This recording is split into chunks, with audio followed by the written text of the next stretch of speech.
teman-teman semua, selamat malam. Ya, jumpa lagi dengan saya Rina Osvita Hutapea. Ya, mungkin bagi teman-teman yang baru hadir pertama kali, baru bergabung, ya nanti kita akan ngobrol lebih banyak, ya. Oke, ini sambil menunggu teman-teman yang hadir. Halo, halo Opung. Oh, hai Bu Popi, wah sudah datang. Ya, teman-teman, perkenalkan sebelumnya mungkin saya ulang lagi ya. Nama saya Rina Osvita Hutapea. Saya adalah seorang ibu rumah tangga. Ini salah satu anak saya ya. Dan masih ada satu lagi. Dan selain ibu rumah tangga, pekerjaan sampingan saya adalah sebagai seorang psikolog. Ya, saya adalah selain psikolog, saya juga adalah founder dan direktur dari Semaredaya Psikologi. Oke, di malam hari ini adalah malam yang istimewa ya, seperti malam-malam ngobrol asik yang selalu saya tayangkan gitu, atau saya punya teman ngobrol yang baru dan banyak teman-teman saya yang luar biasa ya di sekitar saya gitu. Jadi saya pikir kenapa saya tidak mengajak mereka untuk sharing tentang kehidupan mereka yang luar biasa. Nggak boleh cuma saya aja yang tahu gitu. Karena harapan saya dengan pengalaman-pengalaman mereka itu bisa menginspirasi banyak orang ya, yang mungkin juga menggumulkan hal yang kurang lebih sama gitu. Oke, baik. Aduh, saya udah ngomong duluan banyak-banyak. Padahal seharusnya saya menyapa teman-teman semua ya. Apa kabar? Selamat bergabung semuanya. Wah, ada banyak. Senang sekali teman-teman bisa hadir di sini. Bagaimana, sehat? Hari ini lancar? Segala urusan, segala yang direncanakan bisa terlaksana dengan baik kah? Dan bagaimana kabar anak-anak kita di rumah? Atau bagaimana kabar orang tua kita di rumah? Atau bagaimana kabar keluarga kita di rumah ya? Semoga semuanya baik dan sehat. Oke? Ya teman-teman, hari ini topiknya istimewa sekali ya, karena saya punya tamu yang istimewa. Gak cuma satu orang tapi satu keluarga gitu ya. Nah, akan membahas tentang anak ya. Anak ini menarik ya teman-teman, mungkin karena saya juga seorang ibu dan sudah memiliki anak putra dan putri gitu ya. Jadi saya sering lebih merenung banyak tentang anak-anak. Ada orang tua yang mungkin beranggapan wah anak itu menyenangkan ya, anak itu sangat menggemaskan ya. Tapi ada juga yang menganggap aduh anakku ini rusuh banget, anakku ini waduh dalam tanda kutip dibilang bandel gitu ya, nggak mau diam, akhirnya jadi situasi jadi tidak menyenangkan gitu ya. Padahal nah ini satu hal yang saya mau sharingkan sedikit kepada teman-teman, bahwa ternyata anak-anak kita itu adalah anak-anak yang luar biasa. Mereka punya kepribadian, karakter, potensi yang luar biasa. Bahkan hal-hal yang tidak kita duga, yang kita pikir anak kita bakal mirip kayak kita, padahal belum tentu sama. Karena apa? Karena setiap anak punya cetakan. Iya, saya ada baca satu buku, nanti kapan-kapan saya sharing tentang buku itu ya. Saya pengen tuh buku-buku apa yang kita baca, boleh dong kita sharing supaya kita tahu bahwa kita teman-teman yang lain tahu bahwa kita dapat inspirasi dari buku itu. Ada satu buku dari karya Charlotte Mason ya. Judulnya Cinta yang Berpikir. Nah, di situ dikatakan satu hal yang menarik buat saya adalah bahwa anak itu punya cetakannya sendiri. Cetakan yang sudah Tuhan rancangkan buat dia, istimewa hanya buat dia. Artinya gak bisa cetakan kita paksakan untuk ada di anak kita, untuk dipakaikan ke anak kita, gak bisa. Jadi tugas kita apa? Nah, nanti akan kita dengarkan banyak sharing dari satu keluarga ini, dan di akhir acara nanti saya akan tutup juga dengan soal cetakan tadi ya. Bukan cetakan kue teman-teman, tapi cetakan yang sudah Tuhan rancangkan buat anak-anak kita. Oke, saya nggak mau berlama-lama lagi karena waktu kita sangat terbatas. Saya akan mengundang keluarga ini. Nah, keluarganya ini dipanggilnya Yohenta. Tapi itu ternyata adalah singkatan dari nama. Ya, nanti kita cari tahu apa sih kepanjangannya ya, unik sekali gitu namanya. Dan nanti akan bercerita banyak juga tentang putri mereka yang bernama Samantha. Oke, untuk tahu lebih lanjut, Jangan kemana-mana ya teman-teman, tetap hadir di sini. Oh ya, satu juga, kalau teman-teman punya tanggapan, punya pertanyaan, atau punya permintaan tertentu, silahkan diketik di kolom komentar. Ya, jangan ragu-ragu. Kalau ada waktu kita akan pasti bahas itu. Oke, sip. Saya akan undang Ibu Popi. Ya, sebentar. Aduh, kenapa jadi gelap? Ya, maklum mama yang lagi belajar teknologi seringkali dibantu dengan anak saya supaya bisa, saya nggak ngerti ya begini sebenarnya, tapi ya bisa ya, dan tidak ada kata terlambat buat belajar. Oke, saya sudah undang Ibu Popi Prasetya ya, sebentar lagi akan muncul mudah-mudahan. Halo,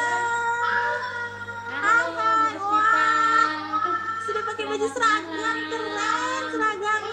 Hai Samantha. Halo. Can you see me? Can you see me clearly? Yes. Can you hear my voice? Can you hear my voice? Yes, Bu. Oke. Terlalu kecil kah suara saya? Oke, Bapak mana, Bu? Oi, Bapak ini. Bentar. Teknisi sebagai teknisi. Ya ini. Tapi Halo Pak, selamat malam. Halo Pak, selamat malam. Iya. Wah, asik nih Pak. Itaino. Hai. You want to say something? You want to say something? You want to say something? Yes. I'm listening. It's okay. Oke, nanti kita ngobrol ya, Nak ya. Jadi, ya. Kalau dia betah nggak apa-apa. Oke. Kalau mau pada kemarin juga it's okay. Santai aja, Bu. Iya. Santai aja, Bu. Oke. Apa kabar Bapak Ibu, sehat semua ya? Samantha juga sehat ya? Iya, kami sehat semua. Bersyukur sekali kita diberi kesehatan yang luar biasa hari ini. Ya, saya juga senang sekali dengarnya. Nah, jadi Bapak Ibu ini tinggal di Surabaya ya, domisili ya Bapak Ibu ya? Betul. Kami tinggal di Surabaya, Ibu. Yo, 知らなかった。 ya. 内藤線。おとあがりよ。おらぎちだ。ないでしょ。 Arigato. Itu bahasa Jepang ya? Oke. Ya, Ibu kan ini keluarga Yohenta. Apa sih kepanjangannya Yohenta, Bu? Jadi Yohenta ini kepanjangan dari nama suami ya. Karena suami saya namanya Yohanes Hendra Prasetya. あいですの。 Oh. Jadi disingkat Yohenta あい gitu. ですの。 Ya. あいですの Oke. と。 Oke. おこのりしで。 Ya. Oke. Ya, Thank you. oke, thank you. トーマス。 Ya, tunggu ya. Oke. Ya. Makanya nama Jadi belakang disingkat. Samantha juga pakai nama papanya, jadi Yohenta.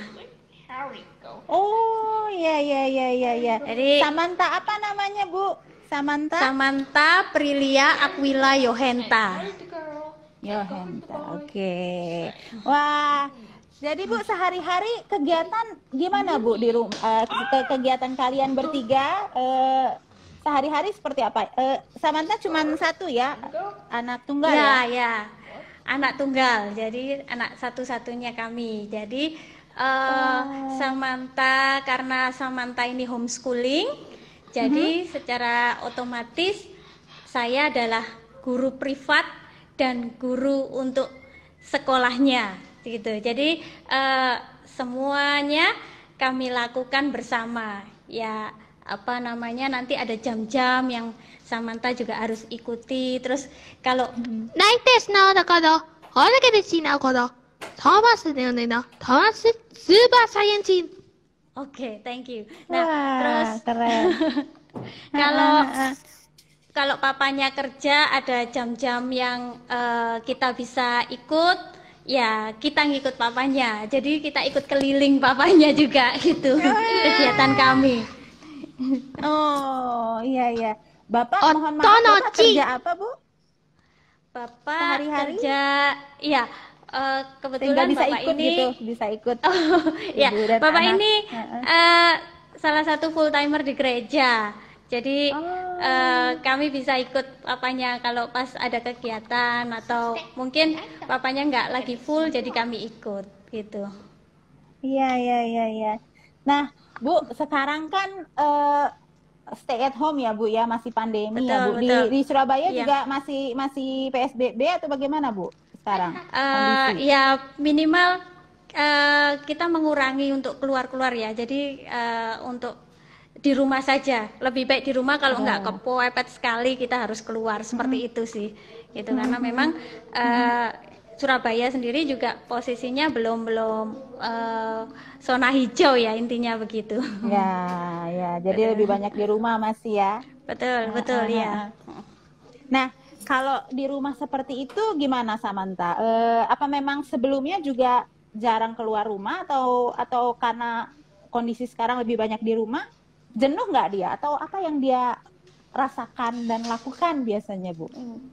Eh, kalau Samantha ini dari awal anaknya maksudnya nggak yang harus keluar rumah atau harus di dalam rumah. Jadi dia fleksibel. Dan karena kegemarannya itu kayak gambar, terus Ya. bikin-bikin kayak movie-movie pendek dari apa namanya kayak kartun yang dia bikin. Jadi bisa teralihkan ke sana di luar dia harus melakukan akademiknya begitu. Jadi tapi kalaupun bosen mungkin kami akan membuat apa namanya suatu diskus yang membuat dia suka, mungkin bercerita tentang objek yang dia bikin hari itu, misalnya dia bikin kayak dia suka sekali kadang bikin kayak komik gitu. Dan nanti dia Betul. cerita di situ dengan bahasanya dia, dan nanti saya akan masuk ke dalam dia. Jadi dari situ bisa berjam-jam, dan kadang untuk menggambar sendiri pun dia itu nggak hanya cukup 1 jam atau 2 jam, jadi bisa sampai lama. Makanya kalau kami ini jam tidurnya kayak kelelawar. Jadi jam jam 8 gitu karena sudah free, sudah selesai makan malam. Samantha akan mulai, kalau sudah punya ide, Samantha akan duduk dan membuat apa yang diinginkan dia. Makoya. Jadi kayak misalnya dia bikin apa namanya gambar kayak yang ini di belakang saya, nggak tahu apakah terlihat ini tadi. Jadi kayak satu figur gitu dia akan bikin, nanti dia akan bikin apa namanya juga jalan ceritanya. Nah nanti kami diskusi apa sih maksudnya, nanti dia akan ngomong ini loh maksudnya, tapi ya dengan bahasa yang dia yang sepatah-sepatah masihan ya gitu. Jinete. Seperti itu. Oh, ya ya ya ya. Nah, menarik, Bu. Jadi sekarang sorry, Samantha usia 12 ya? Berapa, Bu? Ya, Samantha usia 12 tahun Maret kemarin gitu. Maret kemarin. Sudah selesai SD kelas 6 atau Ya, belum? kemarin Samantha ikut ujian paket A, ternyata Ya. dia lulus gitu. Wah. Gitu dengan. Jadi Ya, ya, ya, saya ya. awalnya sih ada rasa ketakutan juga ya, karena saya sudah mempersiapkan. Songkoku Hechita. Sorry Bu, Iko ada Nggak interupsi apa-apa, ini. nggak apa-apa, Bu. Oke. It's okay, Nah, it's okay. Santai saja. jadi saya mempersiapkan dia untuk ujian ini. Sebetulnya kan kami harus ke Bandung karena dia homeschoolingnya ada di Bandung. Jadi kami harus ke Bandung sih untuk ujian akhir yang belum ada instruksi dan corona dan segalanya. Jadi setahun itu saya pribadi bersama papanya mempersiapkan dia untuk bisa, karena anak ini kadang mudi kalau sudah capek atau sudah apa itu sudah maksudnya dia penuh sekali pikirannya, terus tidak bisa tersalurkan, tidak bisa tersampaikan, itu kan pasti emosi ya, pasti marah-marah gitu, yang kadang itu saya pribadi harus anak ini ngapain ya, kok marah-marah ini apa ya, apa yang salah gitu, karena memang kata per kata, kalimat per kalimat yang disampaikan ini belum seperti anak reguler lainnya yang sudah bisa menyampaikan dengan leluasa, terus yang bisa diterima dengan orang-orang awam gitu. Jadi setahun itu saya mempersiapkan dia untuk ujian, dan gak taunya kita ada kabar di bulan Februari karena corona, jadi semua akses ditutup. Kemudian dari pihak homeschooling di Bandung memberitahukan kalau akan ujian, karena ini sudah daftar semuanya secara ininya sudah masuk semua, otomatis dia kan tercatat sebagai anak yang wajib untuk ujian, peserta. Iya betul. Nah, jadi saya mengubah, otomatis kan tidak gampang nih mengubah menjadi online. Dan ketika atas ini atau nih ichido ga naite. Ketika mengubah menjadi iya. Nanti kita ngobrol ya sayang ya. Iya. Apa namanya? Ketika mengubah jadi online itu awalnya saya juga aduh, ya apa ya ini gitu. Sesuatu yang juga luar biasa gitu, dan papahnya juga coba gitu. Nah, kebetulan kan di minggu pertama, 3 hari di minggu pertama adalah trialnya dulu, terus minggu yang berikutnya adalah yang benar-benar ujian. Nah dari situ saya coba trialnya ya, hari pertama agak sedikit battle-nya terasa ya, dia kayak sedikit berontak begitu, tapi hari kedua malamnya saya kasih tahu, di hari kedua dia mulai enjoy, mulai masuk, walaupun kadang terdistract dengan maksudnya keadaan, karena waktu itu kami sempat pinjam tempat yang di gereja karena ada wifi-nya, karena di tempat kami waktu itu sangat tidak mampu sinyalnya, jadi takut terganggu gitu. Nah kemudian bersyukurnya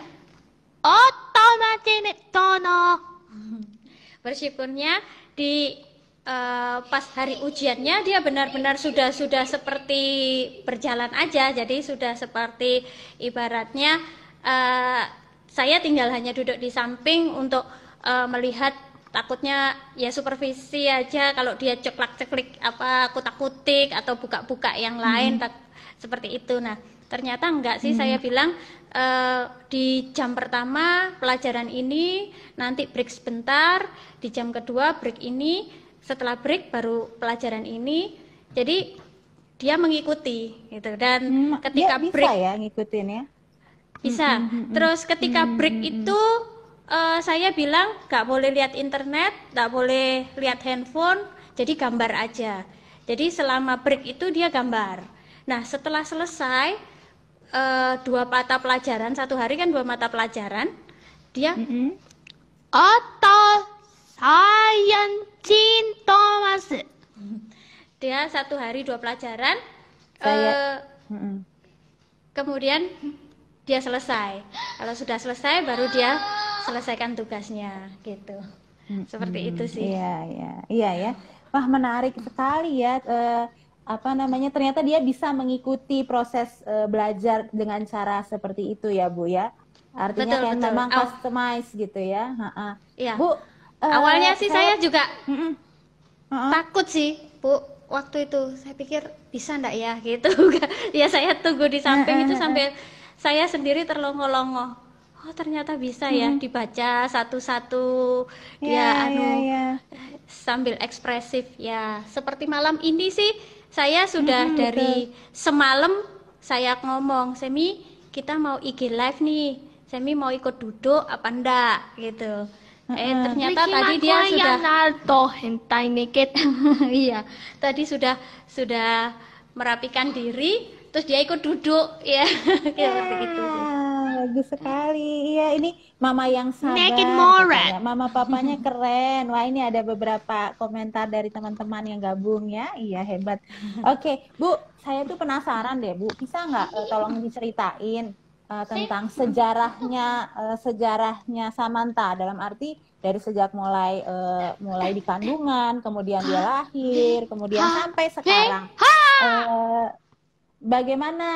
Bagaimana apa namanya prosesnya, kemudian juga kondisi Samantha yang sebenarnya itu seperti apa gitu, Bu? Mungkin bisa diceritakan, ya. Sebetulnya pada saat di kandungan saya tidak mengalami apapun. Jadi saya nggak jadi apa namanya, ketika di kandungan saya pun mengandung dia itu dengan happy, maksudnya nggak ada battle yang bagaimana gitu. Tapi ketika usia kandungan 8 bulan, dokter menyarankan untuk sudah disesar aja karena apa namanya, ari-arinya ini menutup jalan lahir gitu. Jadi takutnya nanti keburu kontraksi dan pendarahan. Kemudian saya mengikuti, dan ketika usia kandungan 8 bulan anak ini dilahirkan. Jadi Tony, arigato no. ya, arigato. Arigato gozaimasu. Terus nah, hanya di dalam perjalanan perjalanan tumbuh kembangnya, saya juga sempat aneh, ini anak 8 bulan kok jalannya kayak ular itu, ngesot gitu ya. Jadi ngesot terus, dan harusnya kan anak itu sudah bisa duduk di usia tertentu. Sampai dia hampir 2 tahun ini anak nggak bisa duduk gitu. Terus pasti ada yang, saya sih merasa juga kok tumbuh kembangnya gini gitu, dia bisa duduk gitu.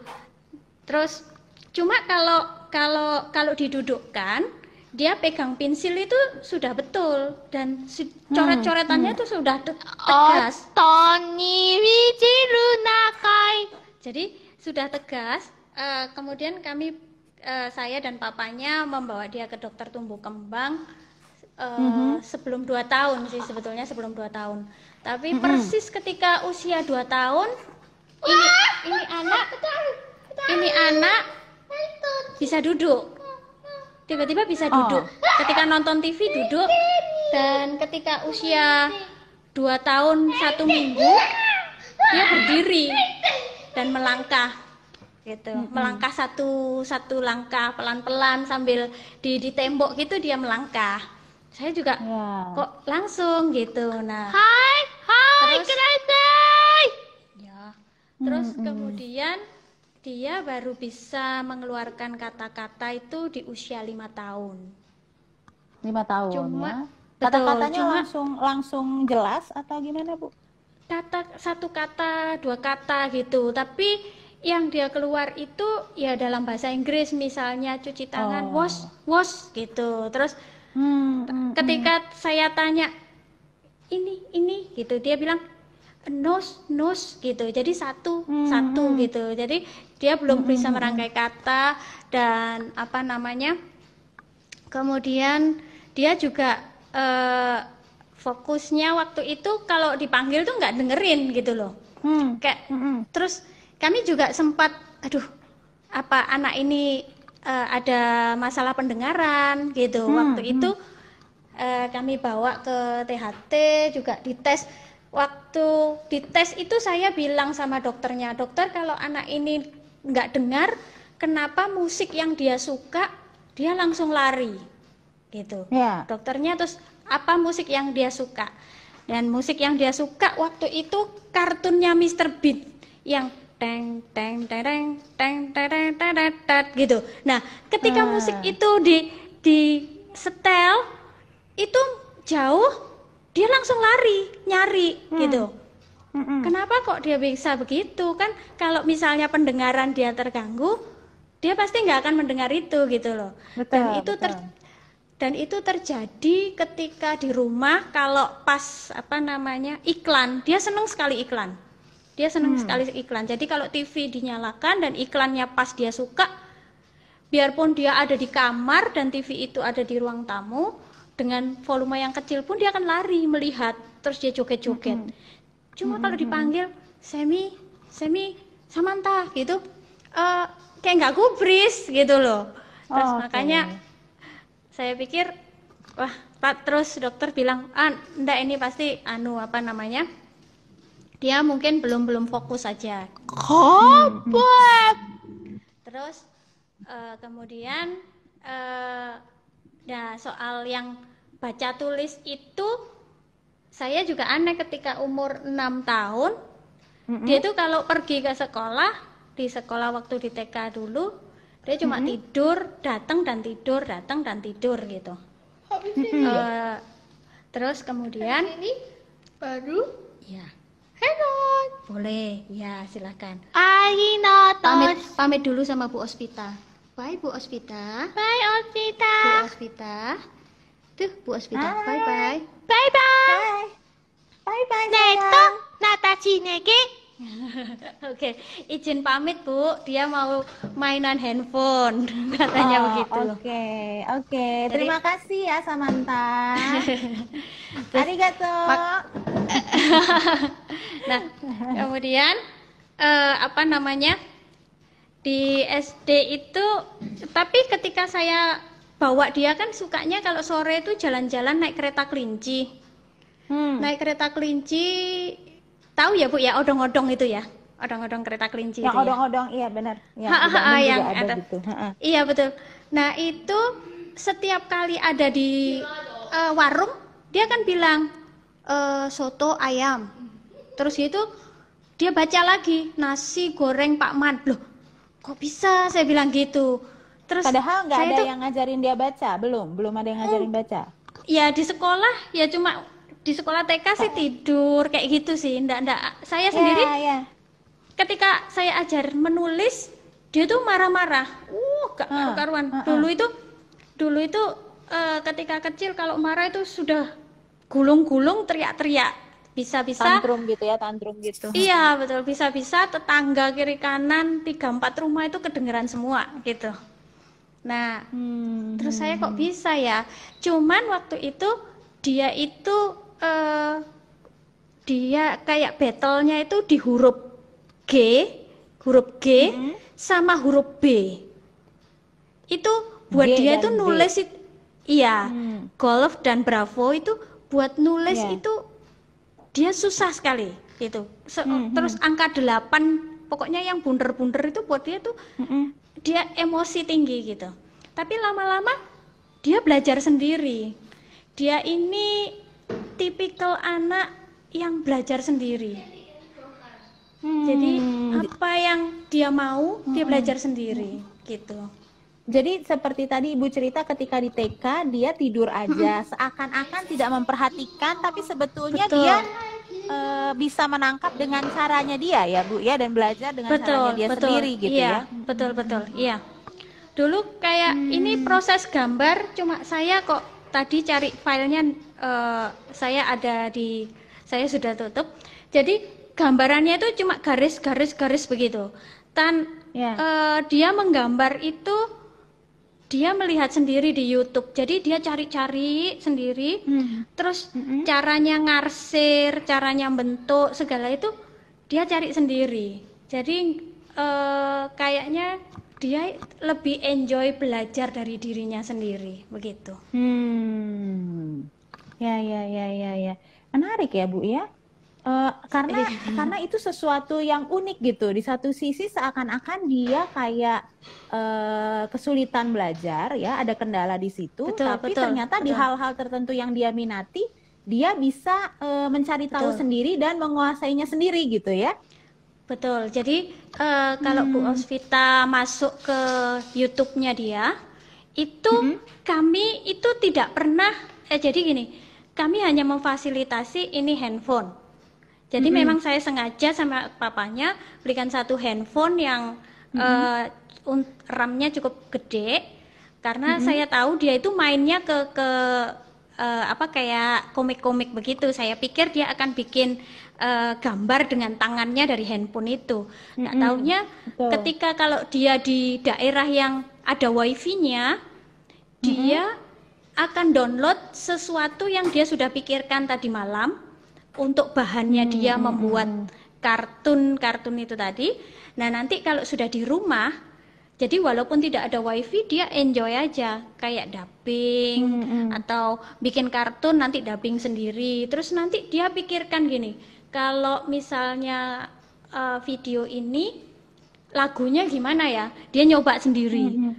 Jadi seperti itu sih kegiatannya. Makanya dia enjoy sekali ada orang, maksudnya berkumpul atau tidak itu buat dia sama aja gitu. Jadi artinya ada orang ataupun tidak ada orang deket dia pun dia sebetulnya bisa tetap melakukan apa yang dia suka gitu ya.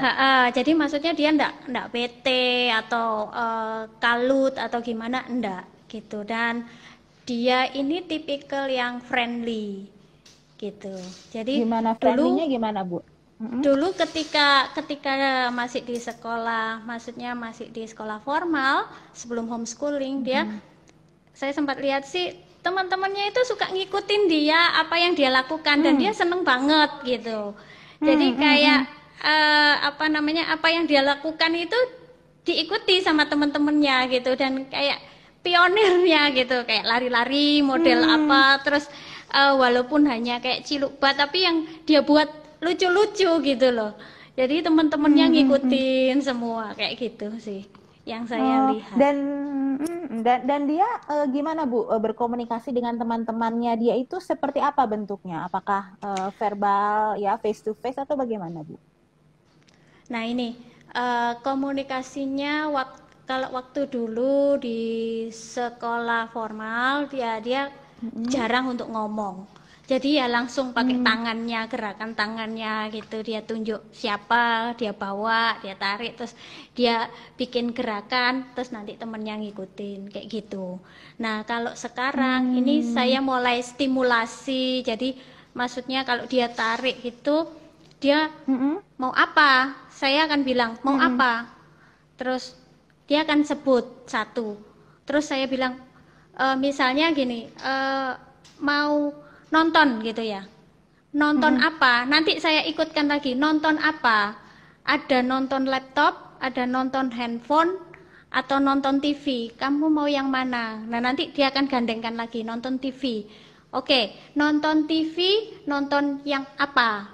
Semi mau Nat Geo, nanti kan ada beberapa, ada Nat Geo yang white itu kesukaannya dia kayak gitu, atau masak memasak itu dia suka. Nat Geo People atau Nat Geo Wild. Terus dia akan bilang Nat Geo Wild. Oke, diulang lagi. Nonton TV Nat Geo Wild. Nah, kalau sudah dia membuat kata-kata yang betul, baru saya tuntun dia, mau saya ajak, oke silahkan gitu. Jadi passwordnya dia harus bikin kalimat yang betul, karena kedepannya kan nanti dia harus ngomong dengan orang banyak, supaya jangan bahasa tangannya saja yang dia lakukan, tetapi bahasa verbalnya sudah mulai seperti itu. Jadi ibu dan bapak ngobrol dengan Samantha lebih dalam bahasa Indonesia atau bahasa Inggris, yang kan dia kayaknya lebih fasih bahasa Inggris gitu ya, Bu ya.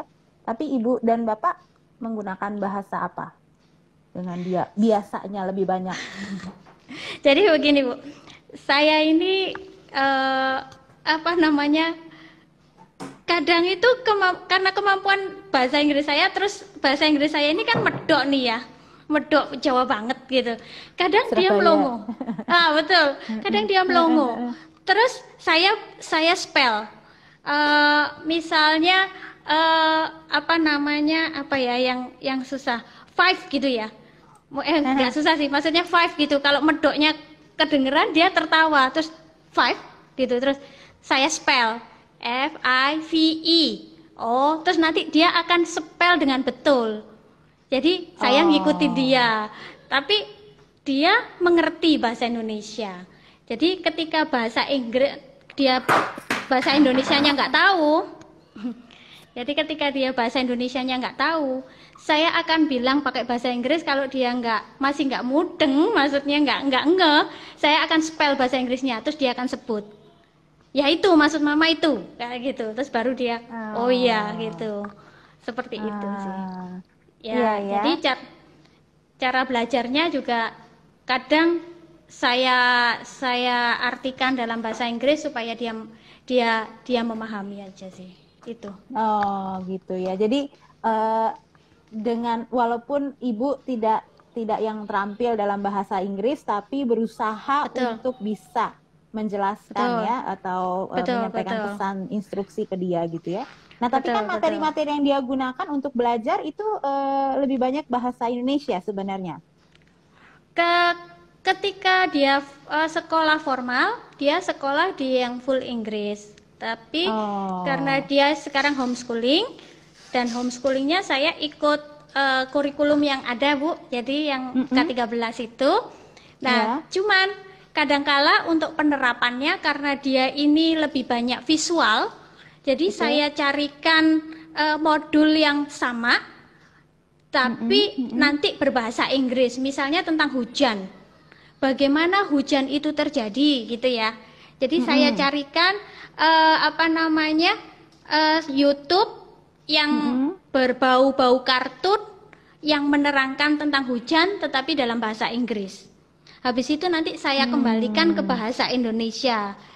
Jadi dia mengerti, memahami, dia juga bisa tahu dalam bahasa Indonesianya. Seperti itu sih.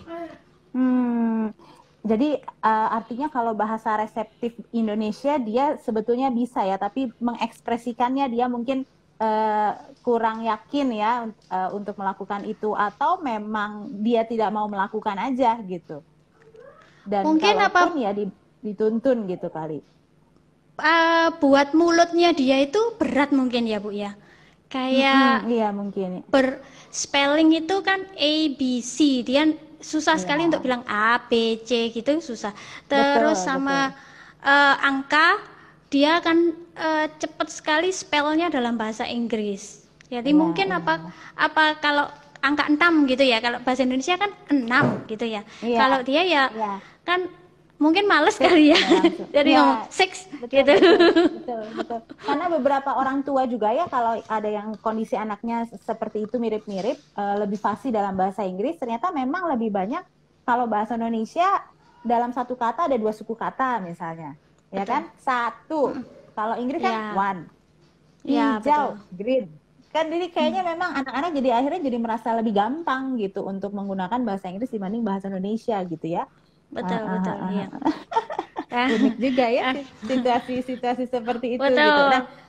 Nah, Bu, itu Samantha sekolah atau semi dulu sekolah formalnya dari usia berapa sampai berapa? Kemudian memutuskan homeschooling itu kenapa tuh, Bu? Dan usia berapa dia homeschooling? Semi sekolah itu ya TK sampai dengan kelas 2. Kelas 2 kemudian betul. Kemudian karena gaya belajarnya yang berbeda dengan teman-temannya, secara otomatis ya kami mengundurkan diri dari sekolah untuk semi lebih bisa fokus kepada apa yang dipelajari, dan juga paling tidak banyak waktu yang didapat semi untuk berkreasi dengan apa yang ada di dalam pikirannya. Karena semi ini karena nyentrik dan unik ya, kayak contohnya saya tunjukkan ini gambar ya, Bu ya. Ini gambar ya. Ini gambarnya dia. Manga Jepang gitu ya, Bu. Sebetulnya ini gambar ini tercipta adalah dari ini. Bentar.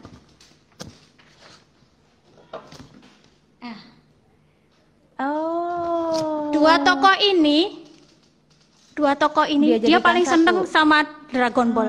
Jadi badannya adalah robot ini, terus kepalanya adalah Dragon Ball ini.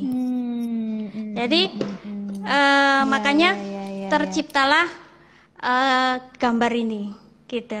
Jadi ya itu yang saya bilang, nyentriknya dengan gaya belajarnya yang cukup nyentrik ini yang membuat kami, terutama si papahnya sih sebetulnya, ketika saya kami memutuskan untuk sudah enggak sekolah formal, itu sebetulnya hati saya masih rasanya, lah nanti gimana ya sosialisasinya, masa bisa anak nggak sekolah sih, kan gitu ya.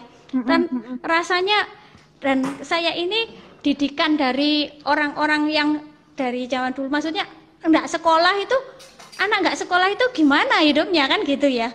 Tapi papanya tetap kekeh bahwa masukkan ke homeschooling, kamu yang harus ngajar gitu. Terus apa bisa, saya ini bukan pengajar, saya ini ya cuma apa namanya ya, seorang ya pernah bekerja tapi bukan bekerja sebagai pengajar, Bu. Jadi maksudnya buta sekali saya untuk ke situ gitu. Tapi papanya tetap kekeh, dan ketika umur 10 tahun kami keluarkan dan kami masukkan untuk homeschooling. Jadi dari situ kemudian Semi masuk homeschooling, ya 3 bulan pertama itu rasanya seperti orang gila. Jadi ya, saya bisa mengerti itu. Jadi saya harus ngapain nih gitu. Kadang saya itu berusaha untuk gini, sekolah di rumah. Jadi saya itu membawa sekolah itu ke rumah. Jadi saya berpikiran bahwa sekolah itu saya bawa ke rumah. Jadi jamnya saya samakan, itu saya lama-lama, dan Semi sendiri semakin dipush dan semakin emosi. Dan rasa percaya dirinya sama saya sebagai mamanya itu terkikis gitu. Loh, lama-lama kan saya jadi takut nanti kalau dia enggak percaya, minimal dia harus percaya dengan papa mamanya dulu. Supaya dia bisa melangkah, karena paling tidak dengan dia percaya dengan kami, itu dia akan lebih lebar langkahnya untuk lebih bisa. Kalau sudah dia merasa menutup diri, kan lebih bahaya buat saya gitu. Nah, pada saat itu saya merubah pikiran saya. Saya coba selama seminggu, saya refresh diri saya, terus saya berdamai dengan diri saya.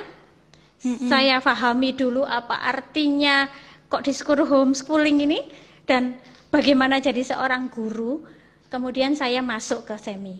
Jadi saya yang masuk ke Semi, saya mulai memperhatikan dia. Kemudian dari situ di bulan keempat saya mulai bisa menemukan bagaimana cara belajar Semi yang unik, bagaimana cara memperhatikan Semi yang unik, dan bagaimana mengatur Semi untuk bisa intinya deal sama Semi. Jadi awalnya kalau nggak bisa deal, kan pasti anak ini emosi sekali nih ya. Kalau sudah emosi, tantrum, marah-marah, bisa-bisa saya dicakar-cakar gak karu-karuan, Bu. Tapi ketika saya sudah berdamai, saya sudah deal sama Semi, jadi satu kesatuan, sehingga ya itu tadi di tahun ini ternyata tanpa saya sadari juga Semi bisa lulus. Itu aja sih. Seperti itu. Iya, Bu, punten Bu, agak saya potong sedikit. Saya mau menyampaikan sesuatu. Ini jadi gini, kan kalau di Instagram obrolan itu hanya sampai dengan 1 jam. Sesudah itu dia akan putus. Nah, tapi nanti kalaupun misalnya terputus, Ibu jangan ragu. Nanti saya harus rekam dulu sebentar obrolan kita ini, baru kemudian kita lanjut lagi ya, Bu ya. Yang part 2-nya. Soalnya kelamaan ini ngomong ya. Nggak apa-apa, Bu, nggak apa-apa. Maksud saya supaya enak gitu. Jadi kita tidak terlalu dibatasi harus 1 jam kejar-kejaran. Jadi kayaknya dari pengalaman saya gitu, aduh kayaknya kayak dikejar-kejar waktu gitu. Padahal kalau saya pikir sih kita pengen tahu lebih banyak gitu tentang Semi dan tentang ayah dan ibunya gitu ya, Bu ya. Jadi nanti santai aja. Kalau kepotong saya rekam dulu, jadi agak sekitar 2 menit lah. Kemudian saya akan sambung lagi ke Ibu gitu ya. Oke. Teman-teman yang lain juga begitu ya. Teman-teman yang lain juga nanti begitu ya. Kalaupun terputus kita akan sambung lagi. Jadi nanti gabung lagi dengan kita. Oke, sip. Terima kasih, Bu. Yuk, mangga silahkan. Berarti Bu, berarti Semi mulai homeschooling start kelas 3 SD sampai dengan sekarang ya, Bu ya. Dan ketika SMP ini pun mau lanjutkan homeschooling lagi rencananya begitu ya. Betul. Dan sudah, Bu. Jadi saya memang melanjutkan ke paket B, dan kayaknya jadi saya ketagihan ini. Saya yang ketagihan jadinya. iya. Dan Iya. banyak Seru ya ternyata ya Bu ya. betul. Terus apa namanya kok banyak ini apa namanya injeksi dari para senior tentang bagaimana melakukan homeschooling. Jadi semakin saya teredukasi luar biasa. Termasuk juga Bu Ospita yang menambahkan saya vitamin bagaimana mengatur waktu. Jadi saya mengikuti juga ini. Jadi saya Sama-sama, Ibu, ikuti sama-sama. kayak Kita anunya, belajar. betul. Jadi luar biasa sih, maksudnya saya yang benar-benar mengatur waktu sehingga Semi sendiri nanti ke depannya, karena saya berpikir Semi ini nanti kalau sudah kelas 9 dia sudah bisa belajar sendiri lah, intinya begitu. Maksudnya dia sudah punya tanggung jawab Mandiri ya, sepanjang belajar mandiri ya. betul sepanjang ini dibanding yang kemarin waktu paket A dia lebih mandiri. Jadi dia sudah bangun pagi, belajar apa kita, dia tanya belajar apa gitu. Terus saya tunjukkan agendanya yang saya buat bareng dia tadi malam, kita belajar ini nih. Oke, habis itu dia akan sebutkan kata terakhir, maksudnya bidang terakhir, bidang pelajaran terakhir. Misalnya bahasa Indonesia yang terakhir dia bilang habis bahasa Indonesia handphone enggak, main laptop aja, handphonenya nanti gitu. Oke, jadi dia mengikuti rule-nya sampai dengan terakhir mata pelajarannya baru. Nah, seperti itu sih gitu. Jadi artinya Bu, kalau kita bilang bahwa Semi ada kendala dalam berkomunikasi ya, artinya berkomunikasi dalam bahasa Indonesia gitu ya, ada keterbatasan. Betul. Tapi dia lebih fasih dalam bahasa Inggris. Kemudian juga gaya belajar dia ternyata unik ya Bu ya, jadi tidak bisa disamakan dengan anak-anak yang lain. Itu kenapa ketika dia ada di sekolah formal mengikuti sistem pendidikan ya, yang sifatnya kaku dan sama rata dengan yang lain, itu dia agak kendala karena kecepatan dia memahami materi itu atau memaknai informasi itu nggak seperti yang orang lain gitu ya. Tapi bukan berarti juga ketinggalan sebenarnya ya. Hanya itu tadi berarti saya nangkepnya memang anak ini metode dia lebih cocok ke metode belajar. Jadi customize khusus buat dia. Ya kan Bu ya. Makanya kemudian ayah ibu memutuskan untuk homeschooling sebagai satu metode yang bisa dilakukan untuk Semi gitu ya Bu ya. Betul. Oke, ya. Nah, Bu, saya penasaran Bu.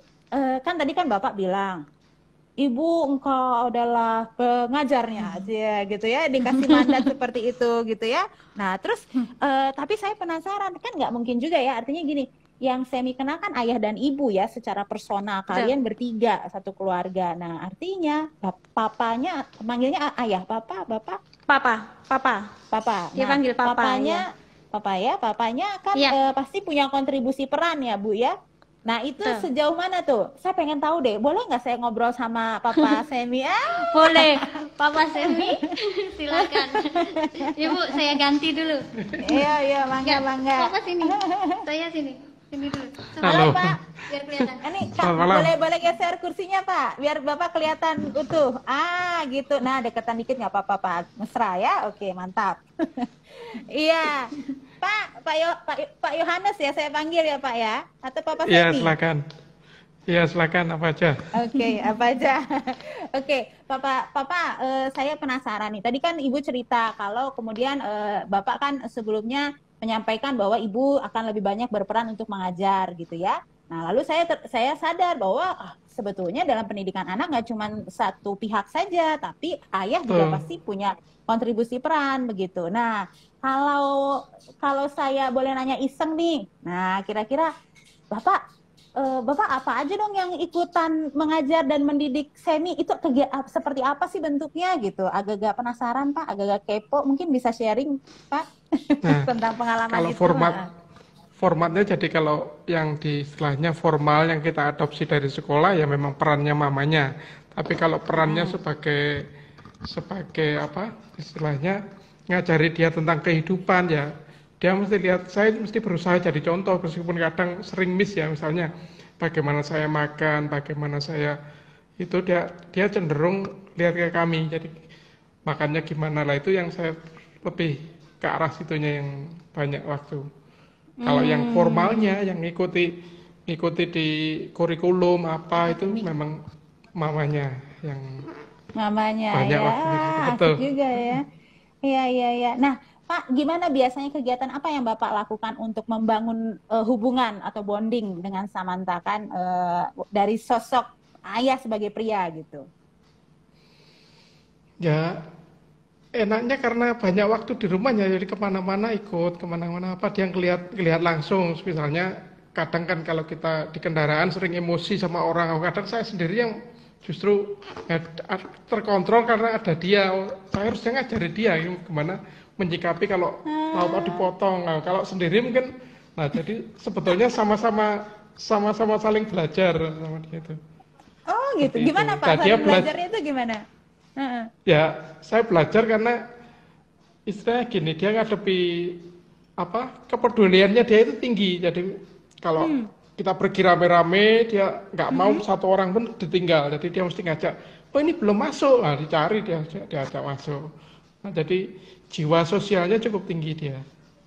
Ya, Nah, ya, dia ya, ngelihat ya, kita, ya. oh bagaimana memperlakukan orang, bagaimana menghormati orang lain, ya kita juga belajar juga memberi pelajaran ke dia juga.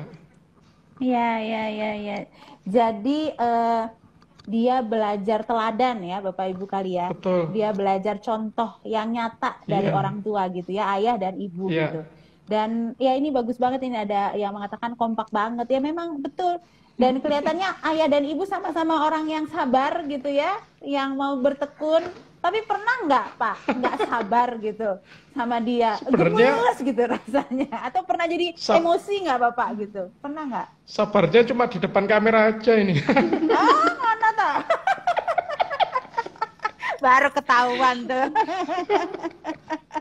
Ya kita banyak perlu belajar memang benar. Jadi ya kadang gemes gitu. Tapi ya gimana lagi, kembali harus berusaha sabar-sabarnya. Iya, iya, iya, iya. Bapak, Ibu kasih tahu dong tipsnya untuk sabar menghadapi anak-anak yang saya nggak bilang kayak Semi, tapi artinya anak-anak kan pasti modelnya aneka rupa ya gitu, apalagi masa-masa aktif mereka gitu. Mungkin bisa sharing tips Bapak dan Ibu?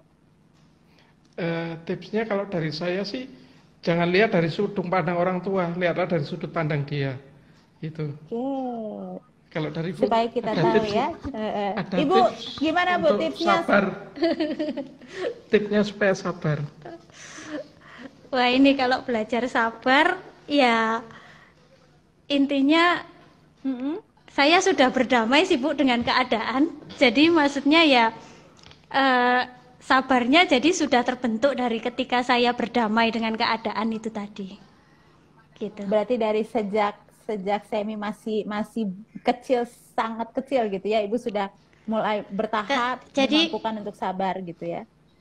Ketika sebetulnya sih enggak sih, ketika saya sudah tahu bahwa Semi spesial dan saya sudah komunikasi dengan papanya, karena memang waktu itu yang sedikit berat kan saya, apakah nanti suami saya bisa menerima keadaan ini, itu paling enggak yang jadi pemikiran awal saya. Dan bagaimana yang kedua adalah keluarga besar, baik dari saya maupun dari suami. Tapi ketika suami bilang, loh gak usah berpikir seperti itu, kita kan tidak tahu apa yang akan Tuhan rencanakan di depan. Segala sesuatu itu Tuhan berikan itu bukan hanya dengan sia-sia gitu, pasti Tuhan punya rencana. Nah, ketika suami saya berkata seperti itu, saya langsung lego gitu Bu. Jadi terbuka hati saya, dan kami menghadapi keluarga besar pun ya dengan terbuka, dan keluarga besar begitu menerima kami dengan baik dari suami maupun dari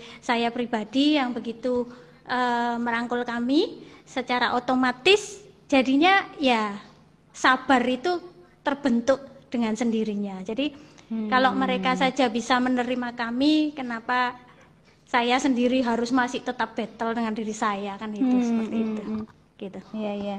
Dan satu hal juga kalau menurut saya ya, kalau dari cerita yang atau sharing yang disampaikan juga saya kebayang bahwa kita juga tidak mengandalkan diri kita ya, tapi Tuhan memampukan kita untuk menjalani hari demi hari, hari demi hari gitu ya. Yang tadi Betul, mungkin betul, Bu. tangki kesabarannya masih 1/8, makin lama ditambah. Betul, Dan yang betul. menariknya, yang menambahkan itu bukan situasi-situasi mudah ya Bu ya, tapi yang Betul, menambah Bu. kesabaran itu justru diperhadapkan sama situasi yang sulit gitu, yang Betul. Air di mata luar darah. air mata darah Air mata ya. darah, Bu. Betul, betul, itu luar biasa. Iya. Tapi Bu, aku penasaran juga nih Bu. Ada nggak satu pengalaman yang menurut Ibu berkesan banget dalam proses berjalannya ya perjalanan dengan Semi gitu ya, yang Ibu terlibat di dalamnya, ayahnya juga terlibat. Ada nggak satu yang berkesan yang membuat Ibu mungkin saja menangis-nangis darah gitu ya, tapi mungkin juga enggak gitu. Nah, tapi Bu, itu nanti Ibu bagi sebentar. Ini saya lihat tinggal 4 menit lagi. Saya nggak pengen cerita Ibu itu dipotong, gitu. Nah, Oke. jadi izinkan saya untuk nge-cut dulu sebentar, ya. Nanti sekitar 2 menit lagi kita sambung lagi, gitu. Ya, Siap. saya pengen Siap. Bapak juga masih hadir di situ. Soalnya saya masih Bapak masih penasaran hadir? menanyakan beberapa hal. Masih, apa tadi? Oke, Ya, oke. ya, Ya, Bu, nanti siap. saya akan Ya, balik lagi ya. Teman-teman boleh. semua juga gabung lagi nanti ya teman-teman ya. Aku cut dulu sebentar, 2 menit, sekitar 2-3 menit aku akan balik lagi. Teman-teman gabung lagi, oke? Don't go anywhere, oke? Terima kasih ya Mbak, Bu, sebentar.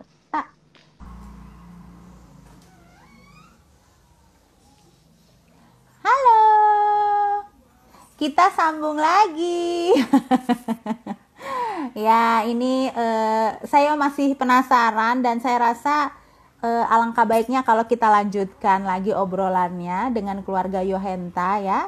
Dan menarik sekali, saya banyak sekali dapat hal yang sungguh bermanfaat dan menginspirasi ya. Sedikit yang saya dari obrolan tadi ada hal juga yang walaupun belum selesai, ada yang beberapa saya simpulkan juga ya, bahwa ternyata jadi orang tua itu prosesnya atau apalagi orang tua yang sabar ya, itu prosesnya nggak bisa dalam semalam, nggak instan, tapi prosesnya panjang. Jadi harus sabar. Mami harus sabar sama kamu. Wah. Oke deh, baik, kita sambung lagi ya teman-teman. Teman-teman, kalau misalnya teman-teman punya tanggapan atau mau bertanya sesuatu atau mungkin mau menyampaikan hal-hal request atau apa, boleh silahkan diketikkan di kolom komentar ya. Diketikkan sambil kita berjalan ya. Nanti kalau ada kesempatan akan kita bahas ya pertanyaan-pertanyaan tersebut ataupun tanggapannya. Nah, wah ini beberapa sudah sambung lagi. Kita tunggu dulu beberapa waktu teman-teman yang lain yang tadi gabung sekarang boleh gabung lagi ya. Dan ya tadi yang saya bilang bahwa menjadi orang tua yang sabar itu nggak instan. Jadi prosesnya panjang. Dan ini sebenarnya tidak hanya dialami oleh kami orang tua dengan anak-anak homeschooling, tapi juga orang tua yang mungkin baru kali ini anak-anak study from home gitu ya, jadi belajar di rumah gitu. Nah, orang tua juga banyak yang bercerita bahwa mereka mengalami suatu situasi yang tidak menentu, melelahkan, membingungkan, merasa tidak siap dan sebagainya. Kami pun mengalami itu kok gitu di masa-masa awal-awal dulu memulai ya. Nah, tapi ternyata bisa dilalui karena apa? Karena ada kesediaan dan hati yang hati lapang, hati yang besar untuk mau mengenali anak kita. Bahkan kalau dari cerita Ibu Popi dan Pak Yohanes, mereka benar-benar sangat detail gitu, memperhatikannya hal yang sangat detail sekalipun gitu. Karena apa? Ya karena mereka berharap anak mereka bisa berkembang dengan baik seperti anak-anak yang lain gitu, dan bisa memiliki masa depan yang indah juga seperti anak-anak yang lain gitu ya. Nah, jadi teman-teman jangan kemana-mana, kita masih akan terus ngobrol dengan keluarga Yohenta ya. Kamu mau duduk dekat Mami? Ambil kursinya. Soalnya Mami nggak kuat mangkut terus, badannya udah gede. Ya, jadi kita akan ngobrol lagi lebih lanjut ya. Sebentar lagi saya akan mengundang kembali keluarga Yohenta. Ya, jadi yang juga saya perhatikan dari obrolan tadi itu menariknya adalah bahwa ternyata seringkali kita terjebak pada hal-hal apa yang kurang dari anak kita atau apa yang jadi lemah dari mereka. Ya, sehingga terus-terus itu yang kita perbaiki, kita usahakan untuk diperbaiki supaya anak kita jadi lebih baik seperti dalam konsep pikiran kita. Alhasil kita jadi orang-orang atau orang tua yang perfeksionis bisa jadi, yang hanya melihat apa yang kurang, mengkritisi, tapi tidak diimbangi dengan upaya apresiasi. Nah, kalau tadi cerita sekilas yang saya tangkap bahwa ternyata ayah dan ibu Yohanes berupaya untuk melihat apa juga yang menjadi kelebihan dan dari anak mereka, dari Samantha, dan mau untuk mengeksplor itu supaya kelebihan itu menjadi semakin cemerlang gitu ya. Oke, baik. Sekarang kita bergabung. Saya akan undang ya Ibu Pupi.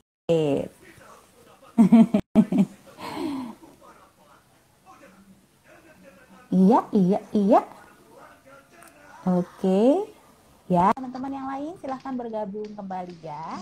Halo Bu, ketemu lagi nih. Terpotong. Gak apa-apa, oke. Iya. Nah, Ibu tadi ya saya ada sampaikan beberapa hal tadi sebelum kita gabung ya, mungkin Bapak Ibu udah dengar gitu ya. Jadi saya mengcapture beberapa bagian dari yang tadi sudah di-sharingkan. Nah, tapi pasti ada masih banyak lagi ya. Nah, kembali lagi ke pertanyaan tadi. Hal apa yang berkesan, pengalaman apa yang berkesan di sepanjang perjalanan bersama dengan Samantha ya, yang dihayati oleh ayah dan ibu. Mungkin silahkan berbagi. Gimana tuh? Kalau saya dulu ini ya, Boleh. saya dulu yang berbagi. Habis itu nanti papanya pengalaman apa yang berkesan selama sama Samantha. Kalau saya ini pengalamannya suatu ketika dia TK.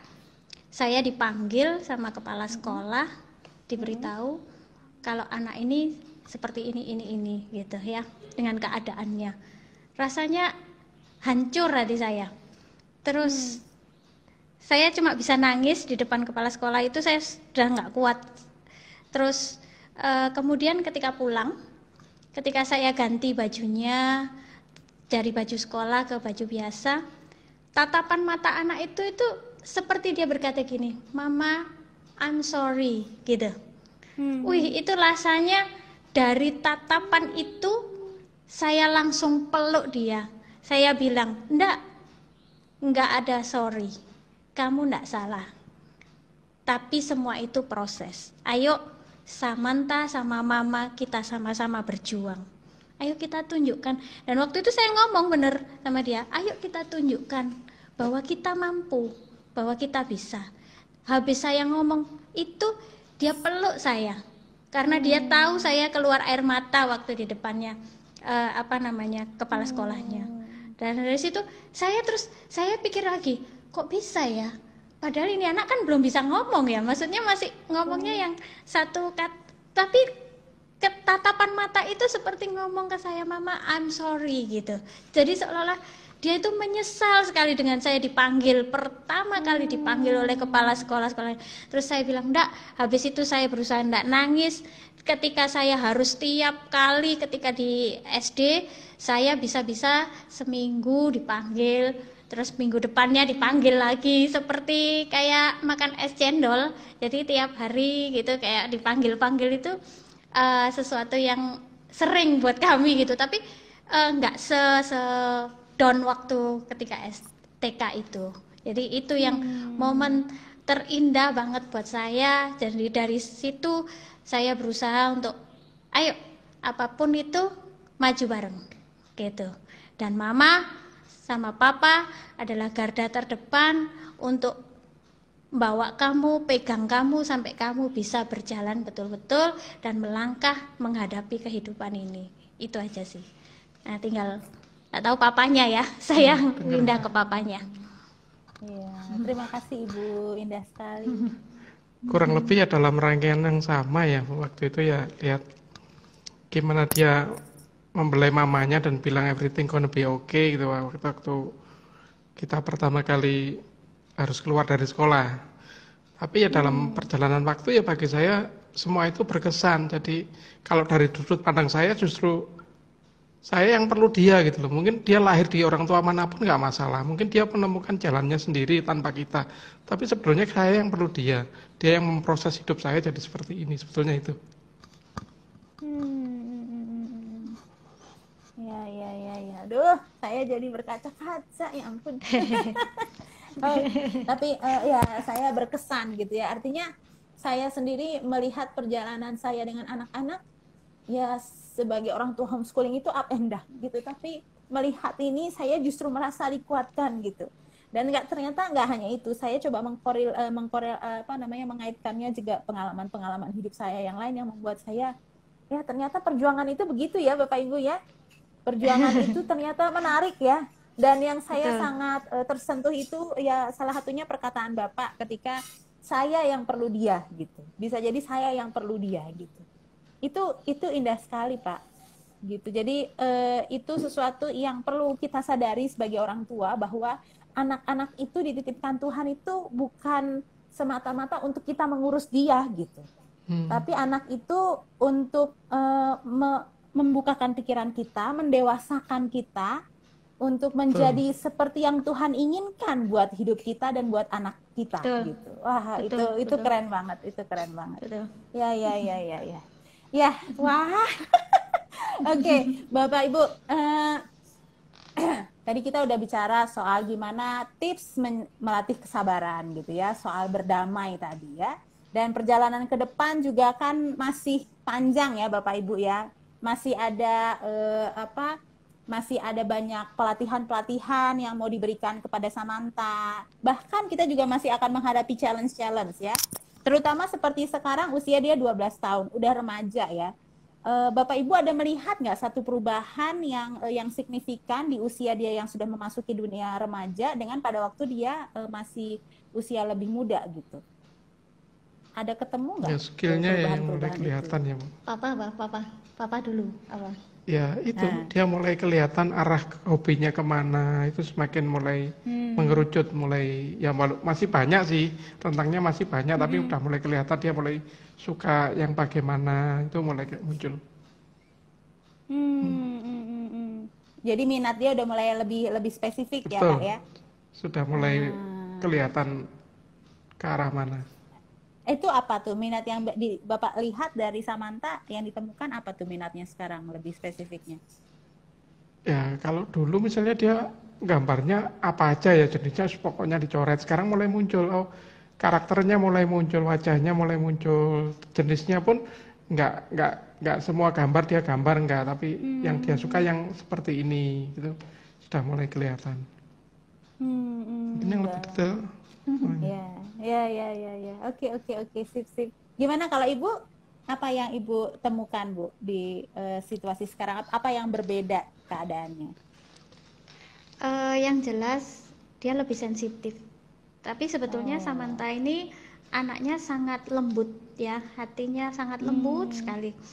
Dan dia lebih sensitif. Ketika saya ngomong dengan nada tinggi, kadang saya lelah gitu misalnya ya, capek gitu saya ngomong itu ya gitu, dia sudah air mukanya langsung seret gitu, terus dia marah, dan bahasa cintanya dia kan minta digaruk gini, kalau sudah marah itu minta saya untuk garuk gini, kalau sudah nggak mau, saya nggak mau gitu, itu berarti saya benar-benar marah. Dia kan bilang mama marah gitu, dia kan sebut mama marah, angry with me gitu. Terus kemudian saya tenangkan diri, terus saya masuk kamar sama dia, saya bilang, iya mama marah karena Semi seperti ini, ada hal yang kita harus damaikan.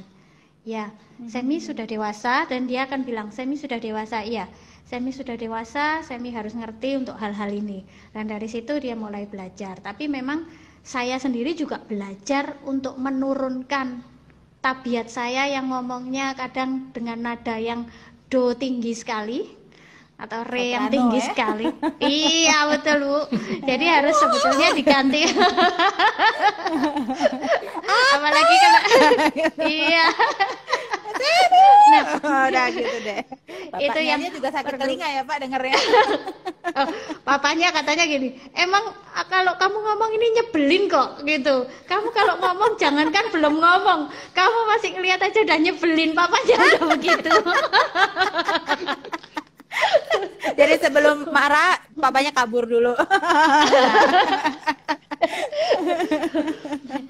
Tapi yang jelas Gimana? saya bersyukur dengan papanya, kami ini satu kata gitu. Ketika ya kalau saya salah, papanya akan berbicara di belakang. Jadi misalnya ini tadi tidak benar, kamu tidak boleh gini kan Semi, seperti ini. Semi sudah usia ini, jadi kamu harus begini. Oh iya, dari situ kami belajar merubah gitu, seperti itu sih.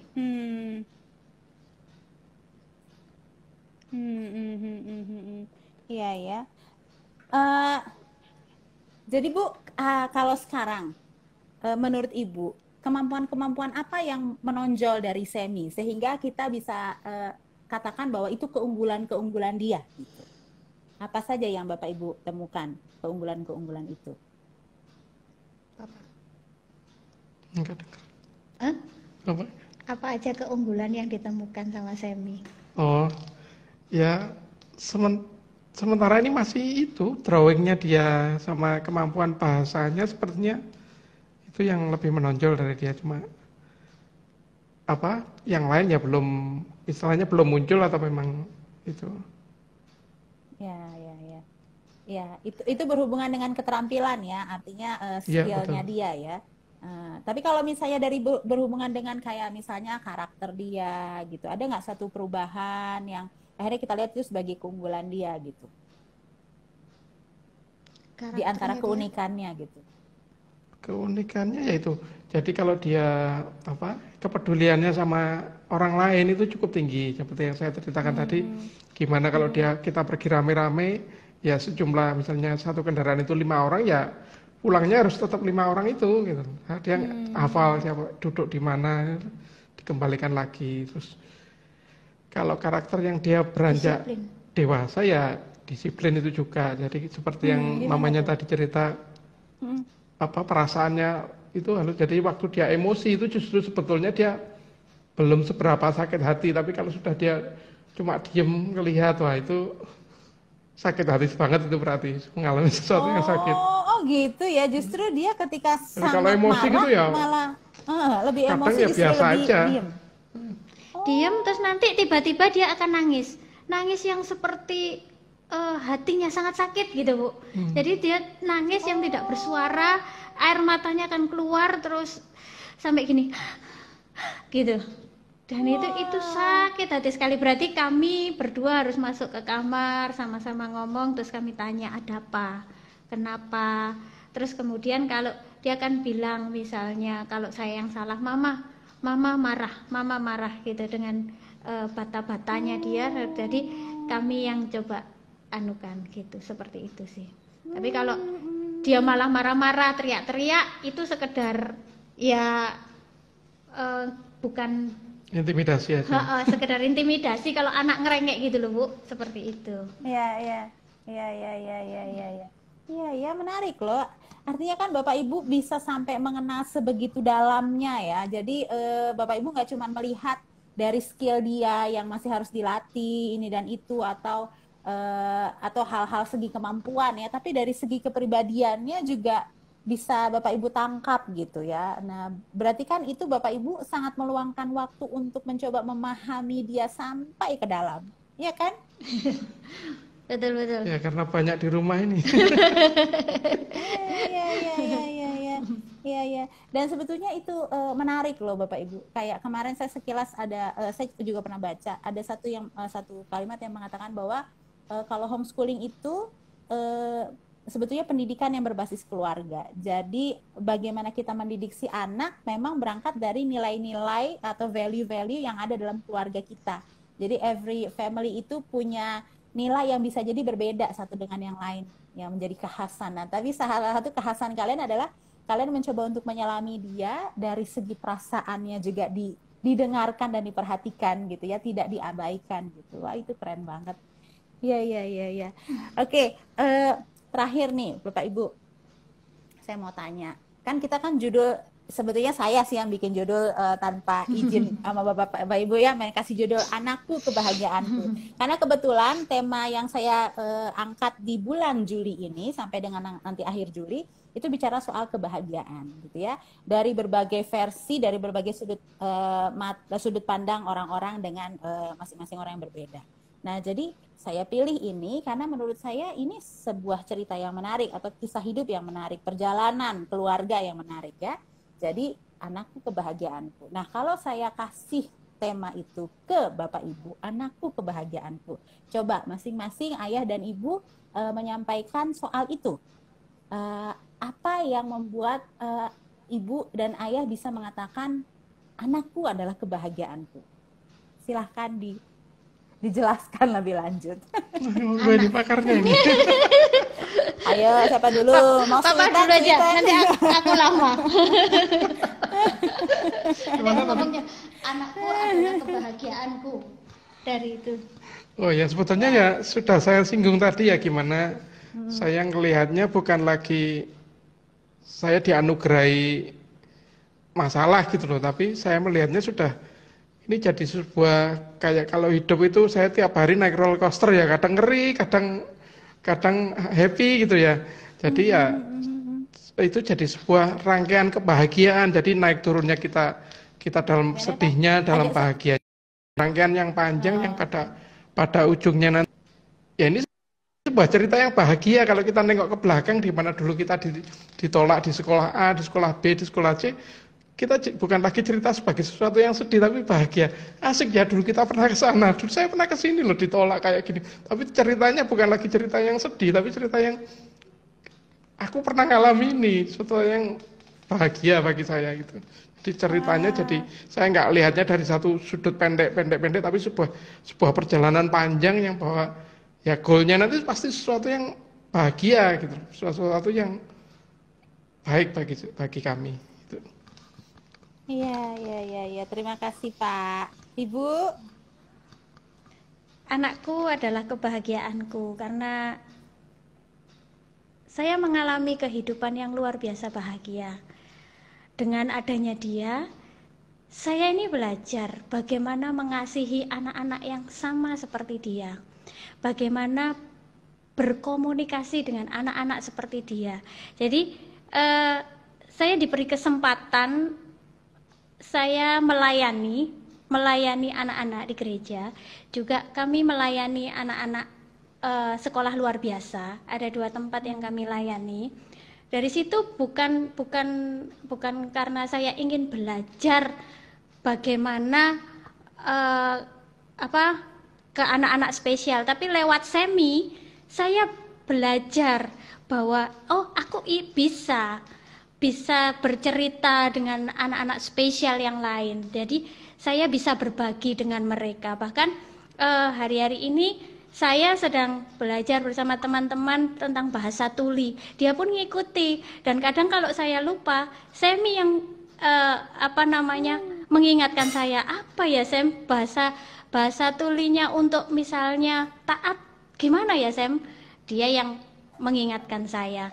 Jadi dengan Semi ini saya lebih banyak belajar, bukan untuk Semi, tapi jadi saya expand keluar, jadi belajar keluar untuk orang-orang lain. Jadi bukan saya belajar itu untuk bagaimana menghadapi Semi, tidak, tetapi dengan Semi ini saya belajar untuk lebih lagi bisa bermanfaat di tempat yang lain, di dunia luar, seperti itu. Dan dengan semi homeschooling ini secara otomatis gerak kita jadi lebih banyak. Jadi kita bisa nggak tertekan dengan waktu yang harus jam segini ada di sini, enggak, tetapi kami bisa melakukan hal-hal pada jam sekolah atau jam kerja juga kami bisa melakukan. Dan ya itu tadi jadinya ikatan kami bertiga itu semakin kuat gitu. Dan kan kalau dulu belum corona, Semi ini kadang itu kalau malam dia itu kangen sama saudara-saudara sepupunya gitu, dia sebut. Nah nanti papanya akan bawa kami kemana yang di tempat saudara-saudara sepupunya untuk dia itu bisa bertemu, seperti itu sih. Gitu. Iya ya.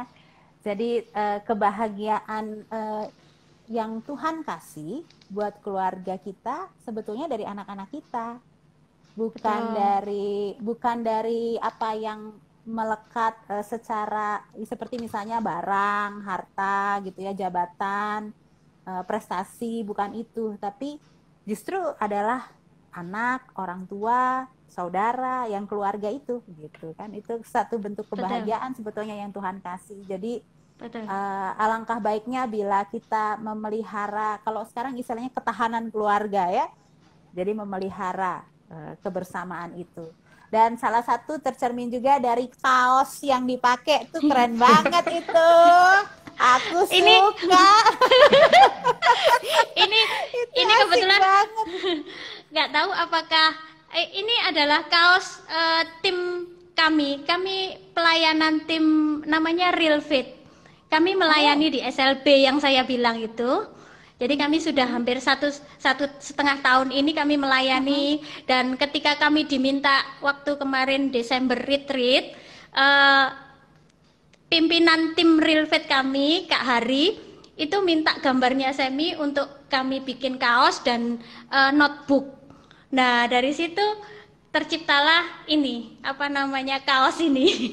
Keren loh. Jadi saya dapat ide pengen bikin juga. Anak saya yang pertama itu pintar sekali menggambar. Mungkin minatnya sama kayak Semi gitu. iya. Boleh juga ya, harusnya dibikin begitu ya. Keren. Aku suka. Iya.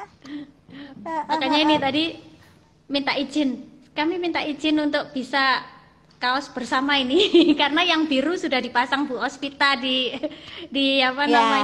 undangannya ya, gitu. Betul seperti itu. Iya. Aduh Bapak Ibu, saya senang sekali. Saya sungguh merasa terhormat, merasa sangat diberkati ya untuk mendapatkan sharing dari Bapak Ibu, dari keluarga Yohenta yang luar biasa ini. Dan perjalanan masih panjang dan kita berfokus pada apa hal yang baik yang akan Tuhan berikan dalam kehidupan kita, dibanding kita berfokus pada terus mengeluh pada apa yang sulit. Ya benar ya Bapak Ibu. Itu betul. Itu justru bicara soal harapan itu kan begitu, itu yang bikin semangat gitu, maju terus gitu ya. Keren ya. Ya karena ya ini sedikit sharing juga. Saya juga mengalami situasi yang mungkin berbeda, tapi di satu hal yang lain ya saya juga bergumul secara pribadi ya dengan penyakit saya misalnya gitu ya. Saya harus berjuang dengan kanker saya dan sebagainya. Dan itu sebuah orang kadang suka bilang, kok bisa sih sebegitu tetap semangat? Ya mungkin saya juga seperti yang Bapak Ibu lakukan, fokus pada kebaikan-kebaikan apa yang Tuhan mau kasih dari perjalanan waktu gitu. Bahkan penyakit yang saya derita ini pun kasarnya gitu, ini juga kebaikan Tuhan gitu. Karena ini berkat yang baik, yang sebetulnya Tuhan kasih berkat nggak melulu dalam bentuk yang menyenangkan, tapi yang sesuatu yang tidak seperti yang kita harapkan itu pun berkat Tuhan yang indah gitu. Yes. Terima kasih banget Bapak Ibu. Aduh, oke, tak terasa. Ya, mungkin ada kata-kata terakhir sebagai penutup dari keluarga Yohenta, Mangga, silakan. Kata-kata terakhir? Ya, terima kasih sudah diberi waktu. Saya terima kasih sudah diberi kesempatan ngobrol di tempat ini. Kami keluarga Yohenta minta maaf jika ada kata-kata kami yang tanpa sengaja kami ucapkan dan itu menyinggung. Jadi kami minta maaf sekali. Ya, ini yang ada dari keluarga Yohenta. Demikian, terima kasih. Iya, terima kasih. Kirim salam buat Samantha juga Bapak Ibu ya yang sudah main sendiri, nggak apa-apa. Oke, ya baik, saya coba membuat sedikit kesimpulan dari obrolan kita ya teman-teman. Jadi mungkin teman-teman juga pasti memaknai dari kacamata teman-teman masing-masing. Nggak apa-apa, itu kita saling melengkapi gitu ya. Tapi kalau yang saya lihat dari kacamata saya atau dari sudut pandang saya sungguh berkesan ketika berbicara soal hidup itu seperti roller coaster gitu ya. Kadang kita ada di atas, kadang ada di bawah, kadang ada situasi perasaan yang menyenangkan, tapi kadang ada yang sangat low gitu, sangat rendah dan kadang-kadang juga merasa frustasi mungkin di situasi itu. Tapi ternyata ketika di satu titik yang sudah panjang perjalanan, lalu kita melihat ke belakang, luar biasa ya penyertaan yang maha kuasa dalam kehidupan kita itu luar biasa. ketika kita mau benar-benar bergantung sama dia, percaya sama dia dalam segala tuntunan yang Maha Kuasa kita berikan buat kita, ternyata itu semua indah kok. At the end, kayak tadi ayah atau papa sharing tentang sekarang ngebahas, dulu pernah di sekolah itu, sekarang udah dengan perasaan biasa-biasa aja, happy, malah ketawa-ketawa gitu ya. Kalau pada waktu itu mungkin aduh kesel juga, sedih juga gitu ya. Nah ada marah juga, ya itu sesuatu yang wajar gitu ya. Tapi ternyata perjalanan ini dijalani sangat baik adanya pada akhirnya gitu ya. Dan kedepannya pun pasti akan lebih baik. Dan berkaitan dengan orang tua, alangkah indahnya memang ketika kita selalu memandang anak kita sebagai sarana yang tidak yang kita mengubah cara berpikir ketika kita ternyata nggak cuma jadi pelatih buat anak-anak, tapi kita pun dilatih oleh anak-anak, ya, dilatih kok. Dan contohnya salah satu soal kesabaran tadi yang luar biasa dilatihnya gitu, kesabaran, ketekunan, ikhtiar, keikhlasan gitu ya, itu hal-hal yang sungguh baik adanya ya. Nah jadi dan tadi saya juga tergugah juga kembali dikuatkan tentang bagaimana ayah dan ibu atau papa dan mama dari Samantha itu saling sharing, saling bercerita, membahas tentang Samantha, dan itu yang perlu kita lakukan sebagai orang tua. Tidak hanya meluangkan waktu untuk bermain saja dengan anak, secara misalnya dating dengan anak misalnya, dalam arti ayah dengan anak atau ibu dengan anak saja, enggak. Tapi ayah dan ibu berdua harus ngobrol supaya saling memberi dukungan. Kadang-kadang peran itu kan kita nggak bisa bilang ya, secara fisik kita kan manusia yang terbatas ya, ada titik di mana kita lelah, kita butuh istirahat, kita butuh menenangkan diri gitu. Nah, jadi ketika masih ada pasangan atau keluarga, itu perlu saling mendukung, saling berbagi, itu bagus banget. Jadi itu yang seringkali kita lupa akan bagian itu. Yang ada semua tanggung jawab dilimpahkan ke ibu saja misalnya gitu ya, atau ke ayah saja misalnya gitu ya, dengan alasan tugas pekerjaan dan sebagainya. Tapi ini enggak. Dan itu luar biasa ya. Nah, baik Bapak Ibu, mungkin teman-teman yang lain punya pemaknaan yang bisa berkembang lebih lanjut, silahkan dimaknai lebih lanjut ya. Baik, sekali lagi Bapak Ibu terima kasih banyak untuk waktu dan kesediaannya berbagi, dan semoga saya juga mohon maaf kalau ada yang kurang-kurang, mungkin kata-kata saya terlalu extraordinary atau kadang-kadang terlalu lebay begitu ya, mohon maaf gitu ya, mungkin menyinggung gitu. Tapi saya cuma berpikir ya kita ngobrolnya dibikin asik aja, karena judul acaranya juga ngobrol asik sebenarnya ya, jadi kita santai saja. Dan saya berharap Tuhan terus menyertai perjalanan kalian satu keluarga, dan apa yang dikerjakan senantiasa berhasil dan baik manfaatnya buat banyak orang gitu ya. Buat Samantha juga doa yang terbaik buat dia di masa-masa remaja, dia nanti akan bertambah terus waktunya, pasti dia akan jauh lebih baik lagi dengan orang tua yang luar biasa. Baik ya, saya akhiri semuanya teman-teman. Seperti biasa saya akan menutup, pesan saya adalah tetap sehat, tetap positif, tetap semangat, tetap bersyukur, dan terus menginspirasi. Oke, selamat malam semuanya. Kita akan ketemu lagi di minggu depan, hari Rabu. Seperti biasa akan ada topik-topik lagi yang menarik ya, yang tidak kalah asik juga dari sekarang. Oke, terima kasih semuanya. Sampai jumpa. Sampai jumpa Surabaya. Sampai jumpa Bandung. Oke, kita ketemu nanti. Iya, Bandung. Ya, semoga corona cepat berlalu biar bisa ketemu ya.